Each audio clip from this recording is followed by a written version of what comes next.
मकर संक्रांतीचा सण देशभरात मोठ्या उत्साहात साजरा करण्यात येतोय। 14 जानेवारी 2025 ला साजरा होणाऱ्या मकर संक्रांतीला काळ्या रंगाला महत्त्व आहे।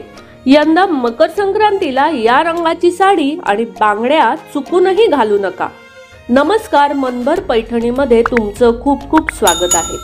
शास्त्रानुसार मकर संक्रांतीला काळा रंग शुभ मानला जातो, पण दरवर्षी मकर संक्रांतीला एक कुठला तरी रंगाची साडी किंवा ड्रेस घातला जात नाही।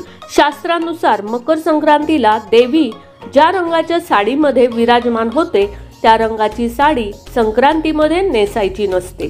देवीने परिधान केलेल्या रंगाची साडी ही मकर संक्रांतीमध्ये इतरांनी नेसणे अशुभ मानले जाते।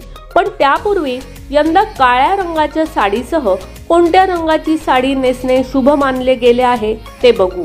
महिलांनी यंदा मकर संक्रांतीला काळ्या रंगाशिवाय हिरवी, लाल, गुलाबी, केशरी रंगाची साडी नेसावी।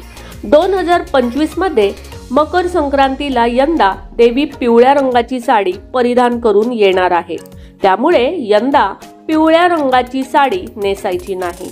त्याशिवाय मकर संक्रांतीला हिरव्या किंवा लाल रंगाच्या बांगड्या घालाव्यात। मकर संक्रांतीला बांगड्या भरताना एका हातात एक बांगडी अधिक घालावी। त्याशिवाय मकर संक्रांतीला लाखेच्या बांगड्यांना महत्त्व आहे, त्यामुळे यंदा नक्की लाखेच्या बांगड्या घाला। तर मग मंडळी, आजच्या व्हिडिओमधील ही मकर संक्रांती स्पेशल अशी माहिती तुम्हाला कशी वाटली ते कमेंट्स करून नक्की सांगा। व्हिडिओ आवडला असेल तर नक्कीच व्हिडिओला लाईक करा, जास्तीत जास्त शेअर करून कमेंट्स देखील करा आणि हो, मनभर पैठणी या यूट्यूब चॅनेलला सबस्क्राईब करायला अजिबात विसरू नका। धन्यवाद।